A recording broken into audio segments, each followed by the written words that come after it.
Her hands were shaking as she pressed the mud into the gap. November wind cut across the canyon wall, carrying the first real cold of the season, the kind that didn't just freeze your skin, it froze your thinking. Kale could feel it trying to steal the warmth her body was hoarding. She packed another handful of damp earth into the crevice, working methodically, the way someone works when stopping isn't an option. Her fingers were numb, but she kept going. The gap was maybe a foot wide, running almost 8 feet up the limestone face. It ran deeper than she could see. She'd stumbled onto this hollow 3 weeks ago while searching for deadfall wood. Survival instinct, not curiosity. That's what brought her back now. Winter was coming. The Civic wouldn't survive it. Her body wouldn't either. But this narrow mouth in the rock face, this hollow that opened wider the deeper you pressed, this might work. This might actually work. Kale felt it then. As her fingers worked the mud around the edges, her hands slipped through where it shouldn't. The stone gave way differently here, not eroded, not natural. Something carved, something intentional. But as her fingers pressed deeper into that gap, she felt something that shouldn't exist. 3 months earlier, she had nothing left. The 2008 Honda Civic had become her tomb. Kale slept across the back seat, her spine folding into the shape of the gap between the front seats, her legs bent at the knees because the car wasn't long enough for a woman 5'9". She'd tried the trunk twice. The smell of gasoline and rust stayed in her hair for days after. She'd parked it at the far end of a canyon overlook parking area, the kind of place where tourists never came anymore. The economy had moved past this place, left it to the locals and the desperate. She was both now. Neither. Just a woman in a silver Honda with tinted windows, invisible enough that park rangers only checked on her car every few days instead of every few hours. The stale coffee smell was permanent now. The first few weeks, she'd thrown out the old cups, tried to keep things clean. That stopped mattering around week 5. The smell of the car's interior, coffee, her own body unwashed too many times, the vinyl heating in the sun, had become so much a part of her that she couldn't smell it anymore. But other people could. She knew this from the way they looked away when she passed them on the trail. Before this, she'd been someone else. Someone with an apartment in a converted warehouse, exposed brick and north-facing windows that stayed cold in winter. She'd had a job, research and development for a mid-sized industrial company. She'd been good at it. The kind of good where people listened when you talked in meetings. The kind of good that mattered. Then she'd found the reports, dumping sites, chemical records they'd buried in subsidiary filings, illegal aquifer drainage. She'd reported it, through channels, officially, by the book. The company had shut her down in 48 hours. Not fired, that would have been honest. They'd restructured her department, eliminated her position, cut her health insurance. When she tried to go to regulators, she learned the company's lawyers were faster, meaner, better connected. Within 6 months, she couldn't find work. Her savings vanished into legal fees that went nowhere. By month 9, the apartment was gone. By month 10, she was living in her car in a canyon parking lot, rationing water from a plastic jug, rationing food from a cooler that only stayed cold if she iced it twice a week with money she didn't have. She woke at 5 every morning. That's when the air was coldest, when her body was most solid and ready. She'd move the car to a different parking area, never stay anywhere twice in a row, ration a single meal, usually oatmeal if she could heat water on a camp stove, or a protein bar and peanut butter if she couldn't. Then she'd walk. The canyon trails became her refuge, not because they were beautiful, because they didn't judge her. The cliffs didn't care that she'd been destroyed. The stone didn't know she was invisible to everyone above ground. Out here, invisible was just being part of the landscape. Honest. Real. It happened on a Tuesday, when the light hit the canyon wall just right. Kale was walking the rim trail in the late afternoon, looking for deadfall wood. Dead branches burned slower than fresh, lasted longer into the night. Her camp stove was unreliable, and the Civic's heater was worth nothing anymore. Every stick mattered, every BTU between her and freezing. The canyon opened below her, 1,000 feet of empty air and stone. She'd walked this trail 100 times now. Her eyes knew every switchback. But something was different today. The light was coming from the north instead of the south, hitting the canyon wall at an angle that made shadows deeper, crevices darker, hidden things visible. That's when she saw it. A narrow split in the limestone face, barely wide enough for her shoulders. It ran up maybe 10 feet, then closed, then opened again higher up. The kind of gap that wasn't useful for anything, the kind of thing you don't notice until the light is wrong and the angle is right. She climbed up to it. The footing was loose, talus, broken rock, the kind of slope that wanted you dead. But she was careful. She'd learned careful. She pressed her hand into the gap. Just shelter. A place to hide from the wind if the weather turned. That's all she was thinking. Not curiosity. Survival math. She squeezed into the crevice, and the air changed. It got cooler, older somehow. The smell hit her first. Not the smell of the canyon, which was dust and sage and heat stone. This was different. Mineral. Deep. Like water that had been underground for 1,000 years and had learned the smell of dirt and rock and time. The crevice was tighter than it looked from outside, but it opened as she pressed deeper. Her palms found stone, not rough and weathered like the canyon walls, but smooth. Worked smooth. The kind of smooth that came from hands, from intention, from people. Her eyes adjusted to the darkness. What she saw made her stop moving. The opening widened into something larger, a chamber, and the walls weren't natural stone. They were fitted, cut. There were seams where stone met stone, and between the seams was adobe, mud mortar holding them together. Adobe didn't survive 700 years unless the climate was right, and someone had built it right. Both things were true here. She could feel her breath coming faster. The air tasted different in her mouth, mineral-rich, old. Her hand traced the wall, and her fingers found lines, carved lines, geometric patterns, symbols that meant something to someone, a long time ago. There was light ahead, not much, just a narrow opening that led deeper into the cliff face. She moved toward it, crawling through a passage that was barely tall enough for her to fit on her hands and knees. And then the passage opened into a larger chamber, and she could stand. Her breath caught in her chest. The chamber was maybe 20 feet wide, carved into the living rock of the cliff. The ceiling was low but intact, adobe and branches layered together, still holding after centuries. The walls were divided into smaller rooms, storage spaces, living spaces, the kind of home that someone had built with their own hands, with intention, with the understanding that they wouldn't be leaving. Someone else, a long time ago, had also had nowhere else to go. Kale's hands were shaking, not from cold. Over the next week, she returned to the crevice every day, widening the entrance, learning its secrets. She worked methodically, careful, the kind of care you give to something that matters. She moved the loosest rocks away from the opening, clearing a path wider than her shoulders. She didn't break anything. She didn't force anything.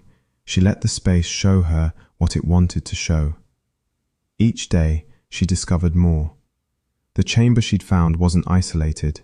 It opened into a larger alcove, the kind of natural hollow that the canyon had carved out over millennia. But human hands had transformed it. The back wall had been built up with fitted stone and adobe mortar, The side walls had been shaped, the floor had been leveled. Someone had taken this raw hollow and made it into rooms, into a home. The hand-hewn stone blocks were fitted without nails, without modern tools, just stone and mud, and the kind of precision that came from understanding rock. The adobe mortar between them was still holding, 700 years, maybe more. The mud had dried so hard it felt like bone when she pressed her fingers against it. She counted the rooms, 5 distinct spaces, each about 10 by 20 feet. Standard, deliberate. The kind of sizing that meant something. Enough space for sleeping and storage, not so much that you couldn't heat it in winter. She understood without being told that these weren't randomly built. Someone had planned this. Someone had known exactly how to live invisible. The ceilings were the most remarkable. 2 large wooden beams ran the length of each room, fitted into natural clefts in the rock above. The beams were still solid, pine, maybe, or juniper, the kind of wood that lasts. On top of the beams lay a solid line of smaller branches, laths, arranged so tightly that nothing could fall through. Over that, layers of adobe, the same mud mortar, applied thick enough to seal everything. The whole system had weathered 700 years of temperature shifts, moisture cycles, the slow work of entropy. It hadn't just survived, it had done its job. The adobe was keeping the cold out, the rock was holding the heat, the construction was keeping the water away. Someone had known what they were doing. Someone had known how to survive in a place where survival wasn't supposed to be possible. Pottery fragments were scattered across the floor. Kale found them slowly, seeing them only when she wasn't looking. Shards the size of her palm, some smaller. They were decorated. Geometric patterns in red and black and cream. Symbols that meant something. She held one fragment up to the light, the small opening where the natural light entered, and she could see the pigment was still vivid. Someone had painted this. Someone had thought it mattered to make something beautiful, even here, especially here. The dust motes in the light beam caught her attention. They moved slowly through the air, in no hurry. This place had been undisturbed for so long that the dust had learned to move gently. The silence was absolute, not the absence of sound, the presence of it. The silence that meant nothing had broken the seal. Nothing had found its way in. Nothing had violated this space. The smell was always there. Ancient adobe, dry earth that had never known rain inside these walls, rock that had been warm in summer and cold in winter, now holding temperature in a way that felt constant, eternal. Kale sat on the floor of the largest room and understood something that cracked her chest open. The people who'd built this had disappeared, not in panic, not in flight. They'd closed this place carefully, deliberately. They'd sealed the entrance and walked away, knowing they wouldn't come back. They'd left behind their walls, their rooms, their pottery, their marks on the stone. They'd left behind proof that they'd lived, that they'd mattered. They'd also left behind something else. Refuge, a sealed dwelling, a home preserved in stone, waiting. As November approached, she made a decision that would change everything. The dwelling would keep her alive through winter. The stone would hold heat. The sealed design would block wind. She understood this now. But the entrance, that narrow crevice where she'd first squeezed through, it was exposed. The gap let cold bleed in. It was a wound in the seal. She decided to close it the way the ancients had. Not board it up, not lock it away. Seal it. Make it part of the rock face itself. The same way someone long ago had sealed this dwelling. The same intention, the same care. The work began on a Wednesday morning. She gathered materials from the canyon floor. Mud from a seep near the lower trail. Clay-rich earth that had never dried hard. Branches from deadfall. Stones that fit together like puzzle pieces. The same materials the ancients had used. The same method.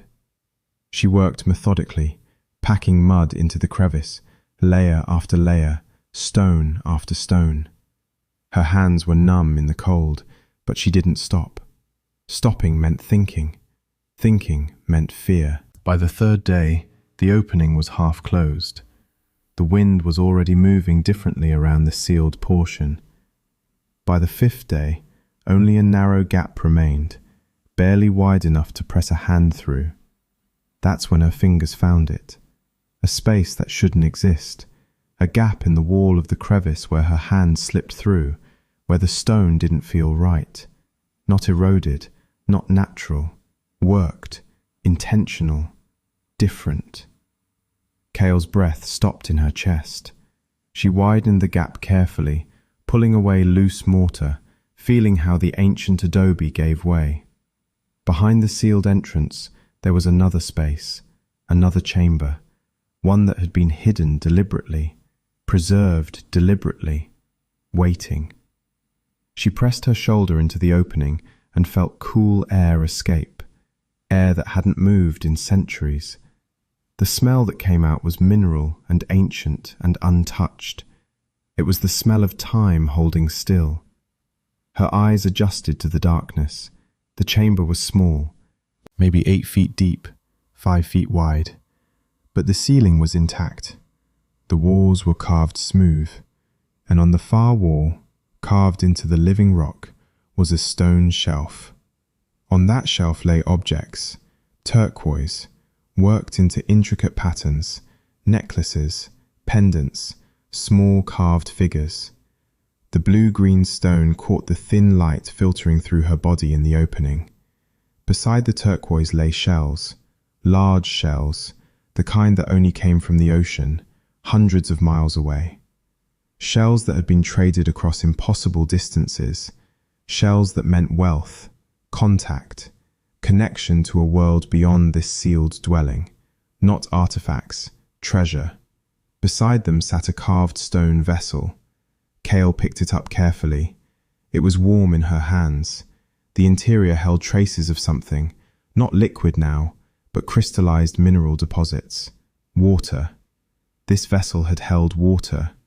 For how long, she couldn't know, but it had held something precious enough to seal away. She sat on the floor of the hidden chamber and let the weight of it settle on her.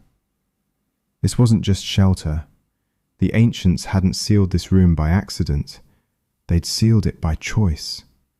They'd taken their most valuable possessions, the turquoise, the shells, the proof of their connections, and they'd hidden them here.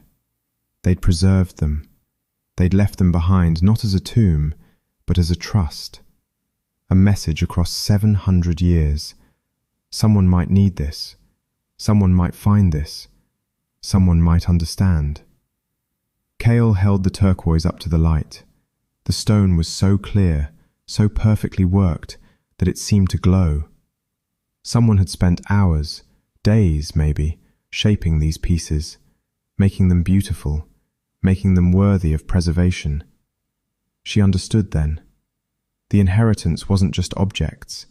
It was proof that survival was possible, that humans could build beauty in isolation, that someone, centuries ago, had decided that the future mattered. But the jewels weren't the real treasure. They were just the key. Kale sat holding the stone vessel, running her thumb over the rim where the mineral deposits had crystallized. The inside walls were stained white, calcium maybe, or something else the water had left behind. She tilted it. A single drop fell from the rim. Water. Still here. Still wet. She set the vessel down carefully and turned her attention to the chamber walls, tracing them with her eyes, looking for where the moisture was coming from. The back wall had a slight sheen to it. Not much. Just a change in how the stone reflected the thin light coming through the opening. She crawled closer. The seep was small, barely a trickle.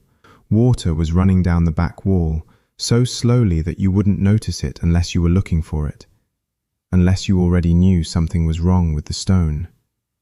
The water had carved a thin channel down the rock face over centuries, creating a slight groove no wider than her finger. At the base, a small pool had accumulated, maybe 3 inches across, an inch deep, perfectly clear, perfectly still. Kale cupped her hand and touched the water. It was cold. Not winter cold, deep cold.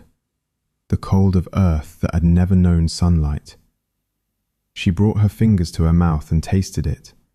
The mineral flavor hit her tongue immediately. Not salty, not bitter, something else.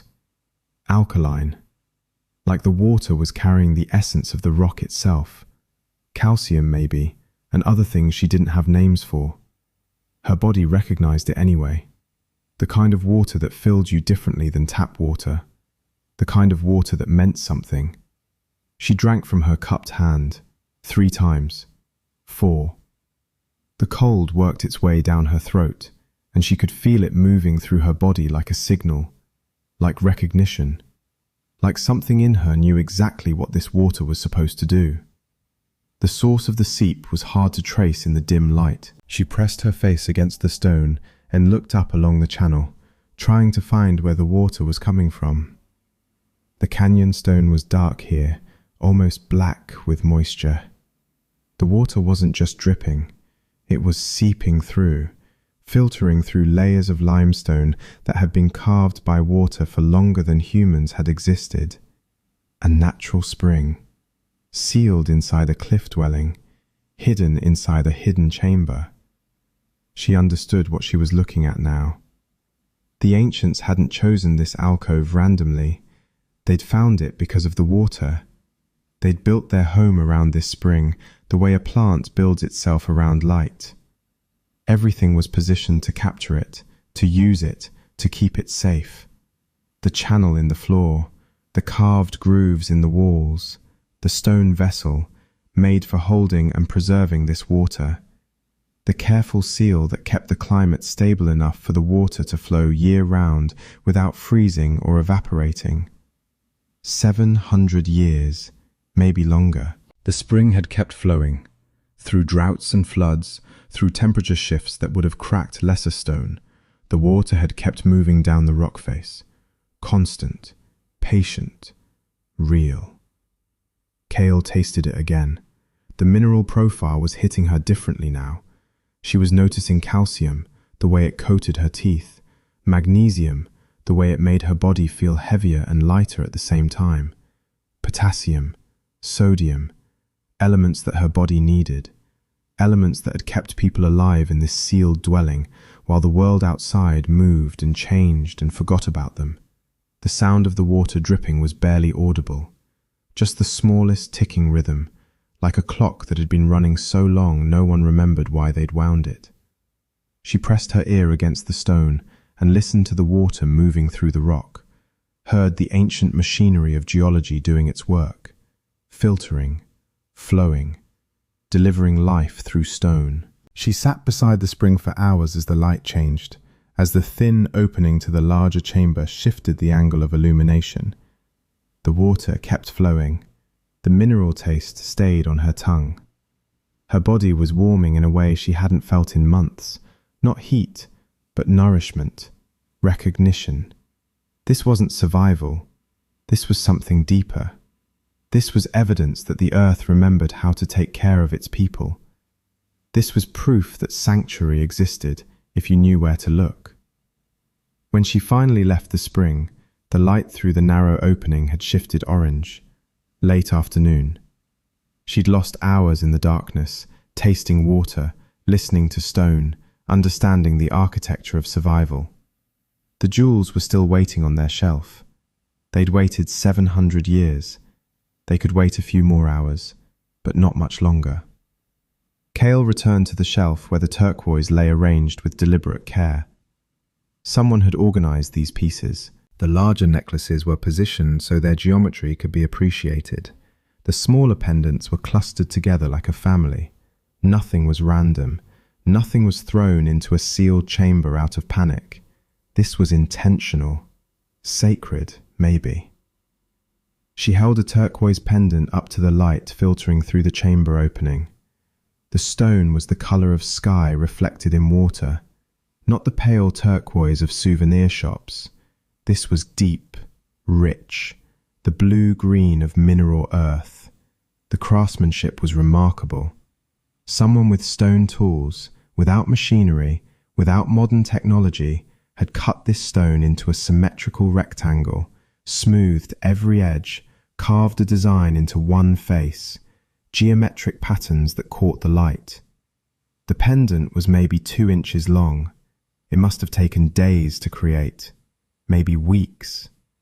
The shell beside it was different, larger, a conch shell, the kind that didn't live in landlocked deserts, the kind that lived in the Pacific Ocean, hundreds of miles away. The shell had been treated carefully, the edges smoothed, the opening reinforced with some kind of binding that had mostly deteriorated. But you could see the intention. Someone had brought this shell from the coast. Someone had carried it across deserts and mountains and rivers. Someone had decided it was worth the effort. The shells weren't just pretty, they were currency. They were proof of connection to distant peoples. They were evidence of trade networks that spanned the Southwest, the kind of networks that meant wealth, status, access to things most people couldn't imagine having. Kale's phone had maybe 10% battery left. She used it carefully, searching archaeological databases on spotty canyon Wi-Fi. She found comparables. Ancestral Pueblo and turquoise pendants, like the ones she was holding, had sold at auction. Thousands of dollars. Tens of thousands for particularly intact pieces. The shell artifacts commanded similar prices from collectors. But that wasn't the point. The point was what these objects meant. They were evidence of sophistication, of artistry, of a culture that didn't just survive in harsh climates. They thrived. They built networks. They traded across impossible distances. They created beauty in isolation. The turquoise in her hand wasn't just a possession. It was a record. It said, "We mattered. We were connected. We built something." She held each piece up to the light. The way the turquoise caught illumination, the fragility of the shells, how easily they could have crumbled to powder in 700 years, but hadn't. How carefully someone had sealed them. How intentionally someone had preserved them. The message hit her suddenly. Not words, just understanding. The ancients hadn't sealed this room as a tomb. They'd sealed it as insurance, a legacy. They'd looked at their most precious possessions, the turquoise that represented their skill, the shells that represented their connections, and they'd hidden them, carefully, deliberately. They'd sealed them and walked away, knowing they might not return. But they'd also knowing that someday, someone might find them. "We survived," the turquoise said. "We built something beautiful. We left something for you." Kale held the pendant in her palm. It was cool, smooth, perfect. It was evidence that 700 years ago, humans had faced the same impossibility she was facing now, had found a way through it, had made beauty anyway. She was no longer alone in this darkness. By December, she had to make a decision that would define everything that came after. Winter arrived in the canyon like an answer to a question she hadn't asked. The sealed dwelling kept her alive. The stone walls held heat during the day and released it slowly at night. The adobe construction was doing exactly what it had done for 700 years, maintaining a barrier between her body and the cold. The spring kept flowing, providing water that tasted of minerals and time. She rationed her remaining supplies and stayed hidden. The jewels sat on the shelf, waiting. She could sell them. The thought came often, especially on the coldest nights. She could contact an underground antiquities dealer, someone who moved things from one collector to another in the dark. She could get enough to change everything, enough to get an apartment, enough to disappear into the normal world again, enough to reclaim the life that had been taken from her. But every time she held the turquoise up to the light, something stopped her. The act of selling them would be a betrayal, not of law. She understood the law already, not of some abstract principle. a betrayal of trust. 700 years ago, someone had sealed these objects in darkness. They'd decided they were too precious to lose, too valuable to abandon. They'd preserved them carefully, deliberately, with the understanding that maybe someday someone would find them and understand what they meant. If she sold them, she would be saying, "I understand you didn't exist. I understand your story doesn't matter. I understand your heritage is just currency to me." She couldn't do that, not after they'd saved her life. She also understood the other option. She could report the dwelling, contact archaeologists, tell them what she'd found, let them excavate, let them study. The site would be catalogued, it would become public, it would cease to be a sanctuary. She would lose it. The choice was impossible. Keep the jewels and live as a thief in silence. Report them and watch her only home be dismantled in the name of science. Sell them and betray the past to secure her future. She sat by the spring, listening to the water tick against stone, and felt the weight of the turquoise in her hands. That's when she noticed it. The back wall had marks, worn by time, barely visible in certain angles of light, carved symbols. She'd seen faint geometric patterns scattered throughout the dwelling before. But these were different, deliberate, intentional. They formed a pattern she recognized from an archaeological journal she'd read in the Canyon parking area library during a rare visit to charge her phone. The symbol for reciprocity, balance. The idea of giving and receiving in equal measure. The understanding that nothing was taken without something being offered in return. She understood then what the ancients were telling her. Don't keep the jewels. Don't hide them. Don't sell them for your survival. Return them to the world. Over the next week, she documented everything. Careful photographs with her failing phone, measurements recorded on scrap paper, detailed descriptions of every room, every detail, every object. She sketched the architecture. She marked the location with GPS coordinates stolen from a hiking app. She preserved her discovery the only way that mattered: information. She contacted a university archaeology department, anonymously, carefully. She sent them the documentation.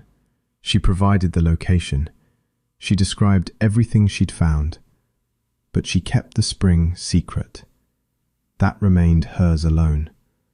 That was her price, her reciprocity, the exchange that balanced revealing the jewels to the world. The university took years to authenticate, years to carefully excavate without damage, but eventually the discovery became public. The dwelling was recognized as one of the most intact ancestral Pueblan sites ever found. The turquoise and shells were preserved and studied, eventually displayed in a museum where people could see them, understand them, know what their ancestors had built. She watched from a distance as the ancient story was finally told. But the real transformation came when the truth caught up with her. As the archaeological discovery gained attention, journalists began asking questions. How was the site found? Who reported it? A local hiker mentioned seeing a woman in the canyon, someone living in a car, disappearing into rock faces, working methodically on something in the limestone walls. The story connected itself. Homeless woman discovers 700-year-old cliff dwelling, reports it anonymously. The narrative was irresistible. News outlets picked it up. Her former employer's name was mentioned in background articles about the dumping practices she'd reported, the illegal aquifer drainage that had destroyed her career. Suddenly, those old failures became relevant again. Suddenly, her firing looked like retaliation instead of restructuring. The canyon became protected land. The cliff dwelling was designated a cultural heritage site with strict access limitations. But the protection meant something else too. The geological surveys that accompanied the archaeological work revealed aquifer depletion in the area, illegal discharge patterns. The company that had destroyed her was still operating, still dumping, still draining.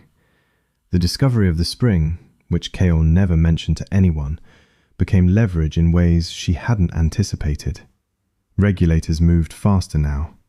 The cultural significance of the site created legal obligations. Environmental impact reviews became mandatory. The company faced fines that spiraled into the millions. Their dumping operations were shut down. Their permits were revoked. The woman they'd tried to erase had become impossible to ignore. Universities offered her consulting positions, speaking engagements. They wanted her story. They wanted her expertise. Expertise they decided wasn't valuable when she'd been trying to protect their own aquifers. She accepted some offers, declined others. She'd learned to value her own boundaries. An apartment came first, then a job with an environmental non-profit, then the slow work of rebuilding a life that had been buried. But she moved carefully. She didn't try to reclaim who she'd been before. That person didn't exist anymore. The woman who lived in the car had been broken down by injustice into something different, something harder, something that understood the weight of survival. She still visited the canyon. The dwelling had become public knowledge, catalogued and studied and explained in academic papers. The turquoise and shells were displayed in the museum under climate-controlled glass. The architecture was measured and documented and taught in university seminars. But the spring remained a secret. She would climb to the hidden chamber on weekends sometimes, not often, just enough to remember. The water was still flowing, the same mineral taste, the same cold that carried the knowledge of deep earth. She drank from her cupped hands and sat in the darkness and understood something that had taken months to reach her. The real treasure wasn't the turquoise or the shells. It was what they'd represented. The knowledge that humans could survive impossibility, that beauty persisted in isolation, that justice could arrive through unexpected paths. The ancients had left her more than shelter. They'd left her proof that the past and present were connected, that actions rippled across centuries, that someone 700 years ago had made choices that eventually saved someone 700 years later. She was no longer homeless, but she remained connected to the people who were, to the invisible people, to the ones who disappeared into canyons when the world above forgot they existed. The dwelling had taught her something fundamental about home. It wasn't a place you owned. It was a place that held you when you had nowhere else to go. The sun was dropping toward the canyon's edge when she stood at the overlook where she'd once searched for deadfall wood. Same place, different person. The stone held the heat of the day and released it slowly, the way it had always done. Below her, the canyon kept its secrets. The spring kept flowing. And somewhere in the sealed darkness, the turquoise still caught light, still carried the message that survival itself was a form of rebellion. She'd been given everything when she had nothing. Now the question wasn't what she owed the past.